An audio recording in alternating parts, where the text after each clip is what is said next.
चलो दोस्तों स्टार्ट करते हैं। दीक्षित लॉ क्लासेस में आप सभी का स्वागत है।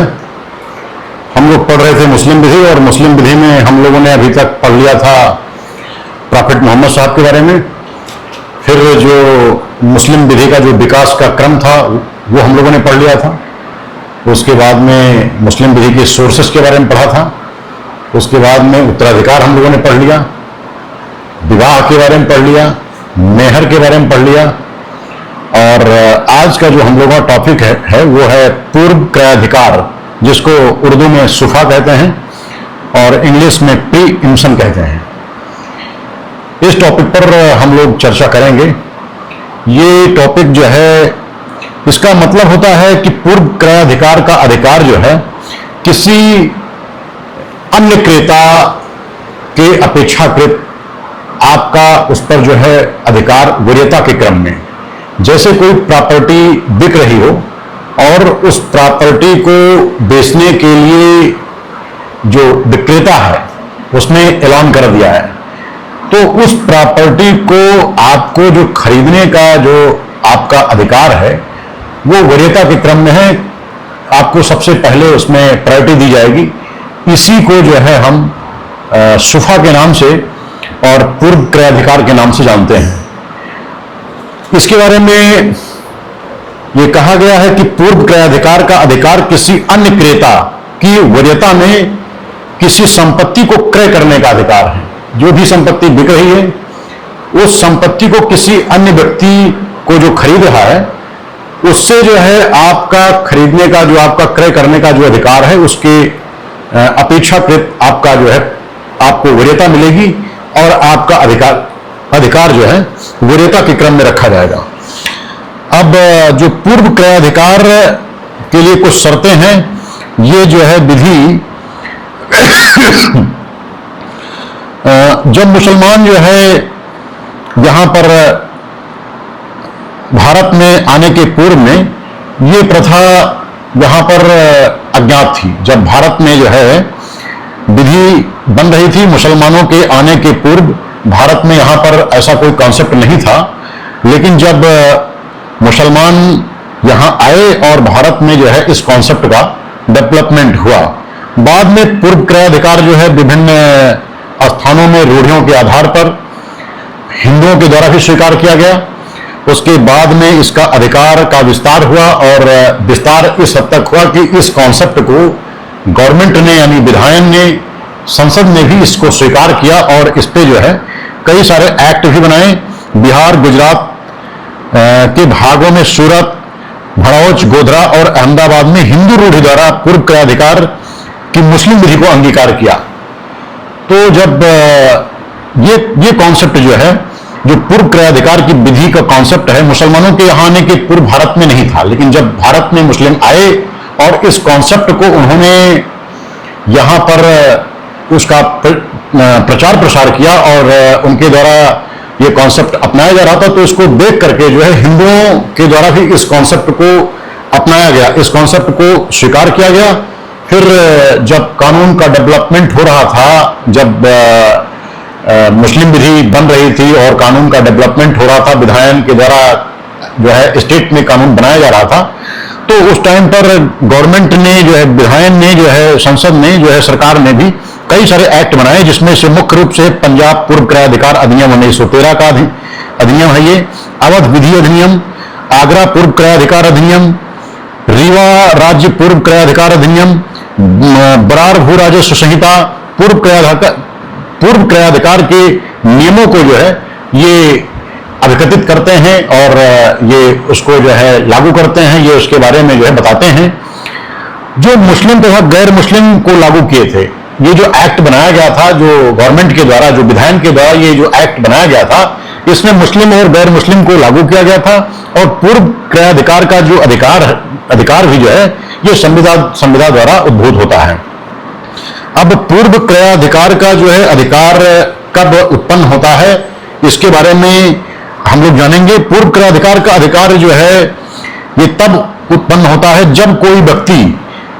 दान, वक्फ, उत्तराधिकार, वसीयत, पट्टा, बंधक या सशर्त विक्रय के मामले में भी कोई ऐसा अधिकार नहीं है। अगर कोई प्रॉपर्टी कोई दान कर रहा है, वक्फ को दे रहा है, वसीयत कर रहा है, पट्टा कर रहा है, बंधक कर रहा है और सशर्त विक्रय कर रहा है, यानी कुछ टाइम के लिए विक्रय कर रहा है, तो उस पर यह कॉन्सेप्ट लागू नहीं होता है। यह कॉन्सेप्ट सिर्फ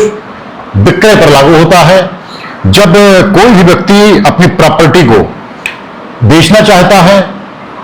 उसी समय पर यह अधिकार जो है क्रिएट होता है। अगर कोई प्रॉपर्टी अपनी बेचना नहीं चाहता है, बेचता नहीं है, सिर्फ कुछ टाइम के लिए किसी को पट्टे पर देता है, लीज पर देता है, या किसी को उत्तराधिकार में मिलना है, वसीयत में मिलना है, तो जो है पूर्व क्रयाधिकार का जो है कॉन्सेप्ट ना तो लागू होगा और ना ही पूर्व क्रयाधिकार का अधिकार किसी भी व्यक्ति के अधिकारों का जो है सृजन करेगा। तो यदि इसके अलावा जो बताया गया है कि पूर्व क्रयाधिकार प्रतिफल के लिए दान में उत्पन्न होता है, यह तब भी उत्पन्न होता है यदि पति अपनी पत्नी को उसके असंगत मेहर के बदले में अपनी संपत्ति का अंतरण करता है। बंधक ये कह रहा है कि भाई जो है यदि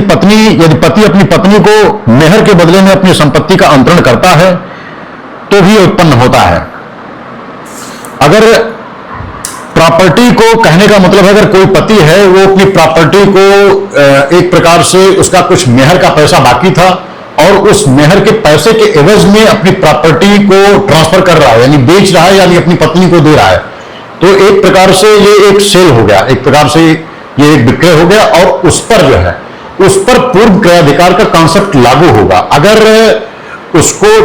जितना पैसा उसको अपनी पत्नी को मेहर के रूप में देना है, उसका पैसा जो बकाया है, वो पैसा अगर कोई भी व्यक्ति जो पूर्व क्रयाधिकार का अधिकारी है वो अगर देने के लिए तैयार होता है तो उसका जो है राइट क्रिएट हो जाएगा कि हाँ वो व्यक्ति प्रॉपर्टी को उसको ले सकता है और जितना पैसा उसका बाकी था वो पैसा दे करके उस प्रॉपर्टी पर अपना पूर्व क्रयाधिकार का क्लेम कर सकता है, अपना अधिकार मांग सकता है। इसके बाद में आता है कि अब बात यह आती है कि जो पूर्व क्रयाधिकार है, पूर्व क्रयाधिकार को किस व्यक्ति के द्वारा, इसके लिए कौन कौन से लोग एलिजिबल हैं, इसके लिए कौन कौन से लोग हकदार हैं। तो इसके लिए कहा गया है कि जो है इसके लिए हकदार वो व्यक्ति हैं जो संपत्ति में सह अंशधारक हैं, जो को शेयर है। जैसे किसी की प्रॉपर्टी है, कोई मकान है, उसमें अगर 4 भाई हैं या कोई प्रॉपर्टी है जिसमें से 2-4 भाई हैं, उसमें से कोई एक भाई अपना अंश अगर बेचता है तो उसमें से उस व्यक्ति को, यानी जो उसमें और 3 लोग रह रहे हैं, उसमें से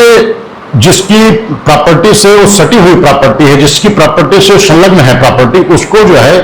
पूर्व क्रयाधिकार का अधिकार होता है कि अगर वो किसी अन्य व्यक्ति को बेच रहा है तो उतने पैसे में अगर वो खरीदने के लिए तैयार होता है तत्काल,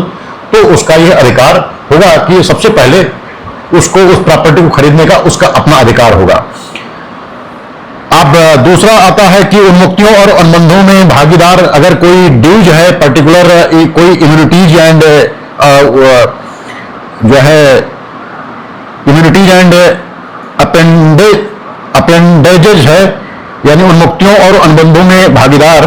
इसको सफी खलीद कहते हैं और संपत्ति में सह अंशधारक को सफी शरीक कहते हैं। अगर कोई जो ड्यूज है, अगर उसमें कोई उन्मुक्तियां हैं, कोई बॉन्ड है, इस प्रकार से अगर कोई उसमें अगर भागीदार है उस अनुबंध में जो है तो उसको राइट होगा। अगर जैसे कोई शेयर है बिक रहा है जो है तो उसमें जो उसका अंशधारक है, जो शेयर होल्डर है, उसका सबसे पहले अधिकार होगा कि उस प्रॉपर्टी को उसको खरीद सके वो। तीसरा आता है कि पड़ोसी, और पड़ोसी अर्थात संलग्न संपत्ति का स्वामी, जो भी वही जो बात है कि जो भी उस प्रॉपर्टी से जिसका जो प्रॉपर्टी सटी हुई प्रॉपर्टी है, संलग्न प्रॉपर्टी है, जैसे किसी का कोई मकान है, अब मकान में एक कमरा बिक रहा है और उस कमरे के बगल में जो व्यक्ति रह रहा है, तो अगर कोई थर्ड पर्सन अगर खरीदने के लिए तैयार हो गया है और विक्रेता बेचने के लिए तैयार हो गया है, तो उस प्रॉपर्टी को उस व्यक्ति का पहले अधिकार होगा जो उस प्रॉपर्टी से सटा हुआ, जिसका कमरा बना हुआ है, जिसका मकान बना हुआ है। इसमें जो है एक भाऊराम बनाम बैजनाथ सिंह का केस है, जिसमें उच्चतम न्यायालय ने यह कहा है कि सिर्फ निकटता, पड़ोसी के आधार पर पूर्व क्रयाधिकार जो है असंवैधानिक है। तो इसका कहने का मतलब यह है कि सिर्फ आपको पड़ोसी होने से आपको सिर्फ राइट नहीं मिल जाएंगे, उसके जो उसकी आवश्यकताएं हैं वो पूरी करनी पड़ेंगी। आपको पड़ोसी होने से अधिकार नहीं मिल जाएगा, आपको जिस प्रॉपर्टी की विक्रय हो रही है उस प्रॉपर्टी से अगर आपका मकान या आपकी प्रॉपर्टी संलग्न है तो उस पर आपका अधिकार हो सकता है, लेकिन आप सिर्फ पड़ोसी हैं और उसकी कहीं अगर दूसरी जगह की कोई प्रॉपर्टी बिक रही है तो उस पर आपका अधिकार नहीं क्रिएट होता है। अधिकार तभी क्रिएट होता है जब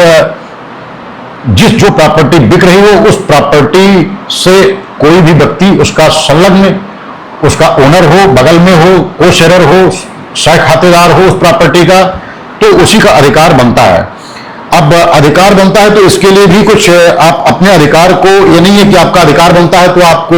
जो है मिल ही जाएगा, उसके लिए कुछ ड्यूटीज हैं, कुछ आपको जो अधिकार है उसको प्रयोग करने के लिए कुछ आपको औपचारिकताएं हैं वो आपको करनी पड़ेंगी, जिसमें यह बताया गया है कि प्रथम मांग, तलाब ई मोवा सिवत इसको कहते हैं, इसको प्रथम मांग। अब प्रथम मांग में जो है जिस क्षण पूर्व क्रेता को विक्रय की जानकारी होती है उसे तत्काल उसके दावे का प्राख्यान करना होगा। मतलब उसके जो क्रेता है, जो पूर्व क्रयाधिकार का जो क्लेम कर रहा है, उस व्यक्ति को अगर उस प्रॉपर्टी को विक्रय की सूचना मिली है तो तत्काल उसको जो है उसको एक्सेप्ट करना पड़ेगा, और उसको ये नहीं है कि उसमें आपको बहुत ज्यादा टाइम मिलेगा, उसमें बिना किसी डिले के, बिना किसी देरी के आपको जो है उस पर प्राख्यान करना पड़ेगा, और साक्षीगण इसमें आवश्यक नहीं है। और विक्रय के पूर्व की गई जो है जो मांग है उसको आपको पूरा करना पड़ेगा। आपको तत्काल प्रयास करना है उसको खरीदने के लिए, तत्काल अप्रोच करना है, डिले नहीं करना है, इसमें साक्षीगण की कोई आवश्यकता नहीं है। और यह है कि जो मांग की गई है, जैसे अगर प्रॉपर्टी 10 रुपए में बिक रही है तो 10 रुपए आपको देने के लिए आपको ये जो है कमिटमेंट करना पड़ेगा कि हाँ मैं 10 रुपए देने के लिए तैयार हूं। अगर आप समय मांगते हैं तो आपको इसमें समय अगर लेते हैं तो आपका अधिकार समाप्त हो जाएगा। अगर उसी टाइम पर आप क्लेम नहीं करते हैं, उसी टाइम पर आप तैयार नहीं होते हैं, उतना पेमेंट आप करने के लिए तैयार नहीं होते हैं, आप डिले करते हैं,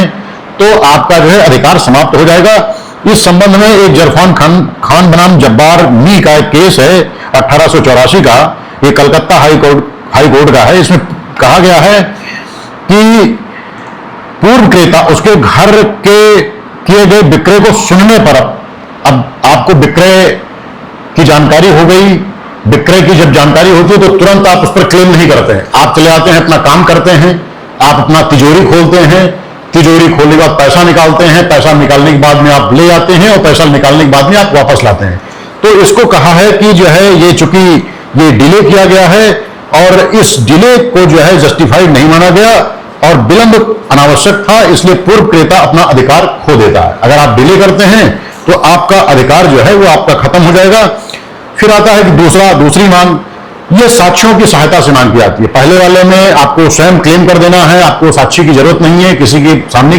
बात करने की जरूरत नहीं है। जब आपको सूचना मिली कि हाँ ये प्रॉपर्टी बिक रही है, उसी टाइम पर आपको विक्रेता से मिलना है और आपको कहना है कि भाई हाँ इतने की प्रॉपर्टी आप ये दे रहे हैं और इतना पैसा मैं देने के लिए तैयार हूं। अगर ये आप तुरंत क्लेम करते हैं तो आपका सबसे पहले वहां पर अधिकार उत्पन्न हो जाएगा। अब लेकिन अगर आपको प्रॉपर्टी वहां पर नहीं मिली है तो दूसरी मांग आप कर सकते हैं। तो दूसरी मांग जब आप करेंगे तो आप साक्ष्यों के माध्यम से आप मांग करेंगे, और मांग जो करेंगे ये क्रेता या विक्रेता के परिसर में होगा और जो विक्रय की विषय वस्तु है उसकी उपस्थिति में होगा और बिना किसी विलंब के होगा। बिना किसी विलंब के आपको अप्रोच करना है और यहां साक्ष्यों के माध्यम से करना है, गवाहियों के माध्यम से करना है।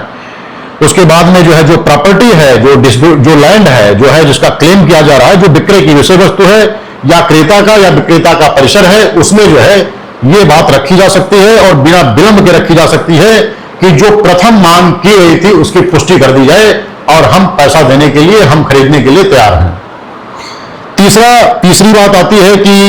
जहां भाई विवाद है और दूसरी मांग किए जाने पर यदि क्रेता सहमत होता है और पूर्व क्रेता को विक्रय करने के लिए अनुमति देता है तो तीसरी मांग की वहां पर कोई जरूरत नहीं पड़ती है। अगर दूसरी मांग किए जाने पर यदि क्रेता सहमत रहता है और जब दूसरी मांग की गई, पहली मांग पर नहीं, दूसरी मांग पर अगर वो सहमत हो गया साक्ष्यों के सामने और जो क्रेता विक्रेता के परिसर में जो विवाद की विषय वस्तु है उस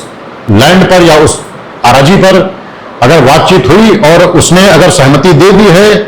तो फिर तीसरी मांग की कोई जरूरत नहीं पड़ती है। लेकिन अगर दूसरे मांग की पुष्टि नहीं की है तो फिर तीसरी मांग की जा सकती है। और तीसरी मांग को अगर तीसरी बार अगर मांग की जाती है तो अगर ये स्वीकार नहीं होता है, तो अगर आप कब्जे की मांग कर रहे हैं कि हमको कब्जा ये मिलना चाहिए, तो इसके लिए आप अपने पूर्व क्रयाधिकार के अधिकार का प्रयोग करते हुए 1 वर्ष के भीतर आप जो है एक वाद दाखिल कर सकते हैं कि मेरा पूर्व क्रय करने का अधिकार है और ये प्रॉपर्टी मुझे मिलनी चाहिए, जो इसकी आवश्यकताएं हैं, जो इसकी शर्तें हैं, मैं इसको पूरा करने के लिए तैयार हूं। तो ये अधिकार आपका यहां से उत्पन्न हो जाएगा। आज के लिए बस इतना ही। इसी टॉपिक के साथ में आज का लेक्चर खत्म करते हैं। मिलते हैं फिर नेक्स्ट वीडियो में। Thank you.